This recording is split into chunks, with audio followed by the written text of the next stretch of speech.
Hi friends, 450 Himalayan ಸೀರೀಸ್ಗೆ ಬಂದಿದೆ. ನಮ್ಮ insta and YouTube family ಅವರಿಗೆ ಒಂದು ಸ್ವಲ್ಪ ಟಿಪ್ಸ್ ಕೊಡ್ತೀನಿ ನೋಡಿ. ಈ ಹೊಸ ಗಾಡಿಯಲ್ಲಿ ಯಾರಾದರೂ ಕಸ್ಟಮರ್ಸ್ ರೈಡ್ ಹೋಗ್ತಾರಲ್ಲ, ಅವ್ರಿಗೆ ಎಲ್ಲಾದರೂ ಆಪ್ ಗೀಪ್ ಆಗ್ಬಿಡೋದು, ರೆಡ್ ಲೈಟ್ ಬರ್ದೇ ಇರೋದು, ಈ ತರ ಸ್ವಲ್ಪ ಏನಾದರೂ ಸ್ಮಾಲ್ ಪ್ರಾಬ್ಲಮ್ ಬಂದ್ರೆ ಏನ್ ಮಾಡ್ಬೇಕಂದ್ರೆ ಇಲ್ಲಿ ತೋರಿಸ್ತೀನಿ ಬನ್ನಿ. ಫ್ಯೂಸಸ್ ಚೆಕ್ ಮಾಡಿಸ್ಕೋಬೇಕು. ನೀವೇ ಕಸ್ಟಮರೇ ಸೀಟ್ ಓಪನ್ ಮಾಡೋದು ಕಾಮನ್ ಆಗಿ ಎಲ್ಲ ಕಸ್ಟಮರ್ಸ್ ಗೊತ್ತಿರುತ್ತೆ. ಇಲ್ಲಿ ಕೀ ಎತ್ಕೊಂಡು ಓಪನ್ ಮಾಡಿ ಸೀಟ್ ಓಪನ್ ಮಾಡಿಬಿಟ್ರೆ ಫ್ಯೂಸು ಅಂಡ್ ರಿಲೇ ಎರಡೂ ಗೊತ್ತಾಗುತ್ತೆ.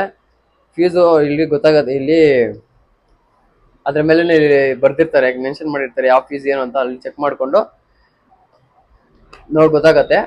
ಮತ್ತೆ ರಿಲೇ ಬಂದು ಇಂಟರ್ಚೇಂಜ್ ಮಾಡಿದ್ರೆ ಕಂಪ್ಲೇಂಟ್ ಸಾಲ್ವ್ ಆಗುತ್ತೆ. ಹಂಗೇನು ಆಗಿಲ್ಲ ಅಂದ್ರೆ ಇಲ್ಲಿ ಬ್ಯಾಟ್ರಿ ಇದು ಟರ್ಮಿನಲ್ ಅಷ್ಟೇ ನೋಡಿ, ಇದು ಲೂಸ್ ಆಗಿದೆ, ಟೈಟ್ ಆಗಿದೆ, ಕೈಯಲ್ಲಿ ಅಲ್ಲಾಡಿ ಚೆಕ್ ಮಾಡಿಸ್ಕೋಬೇಕು. ಅಕಸ್ಮಾತ್ ಏನಾದ್ರು ಲೂಸ್ ಆಗಿದ್ರೆ ಆ ತರ ಪ್ರಾಬ್ಲಮ್ ಬರುತ್ತೆ. ಅವಾಗ ಶೀಟ್ ಕೆಳಗಡೆ ಟೂಲ್ಸ್ ಇರುತ್ತೆ, ತಗೊಂಡು ನೀವೇ ಸ್ವಲ್ಪ ಅಡ್ಜಸ್ಟ್ ಮಾಡ್ಕೋಬೇಕು.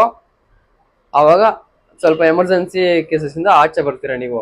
ಇದೇ ತರ ಏನಾದ್ರು ನಿಮ್ಗೆ ಇನ್ನೂ ಪ್ರಾಬ್ಲಮ್ಸ್ ಏನಾದ್ರು ಇದ್ರೆ, ಡೌಟ್ಸ್ ಇದ್ರೆ ಕಾಮೆಂಟ್ ಅಲ್ಲಿ ತಿಳಿಸ್ಕೊಡಿ, ನಾನು ನೆಕ್ಸ್ಟ್ ವಿಡಿಯೋದಲ್ಲಿ ಬಿಡ್ತೀನಿ. ಇದೇ ತರ ಇನ್ನೇನಾದ್ರು ಬೇಕಂದ್ರೆ ನಮ್ಮ ಚಾನಲ್ನ ಫಾಲೋ ಮಾಡ್ಕೊಳ್ಳಿ, ಬಿಡ್ತಾ ಇರ್ತೀವಿ. ಅಣಿ ಬುಲೆಟ್ ಸ್ಟೇಷನ್ ಅಂತ ನಮ್ದು insta ID and YouTube channel.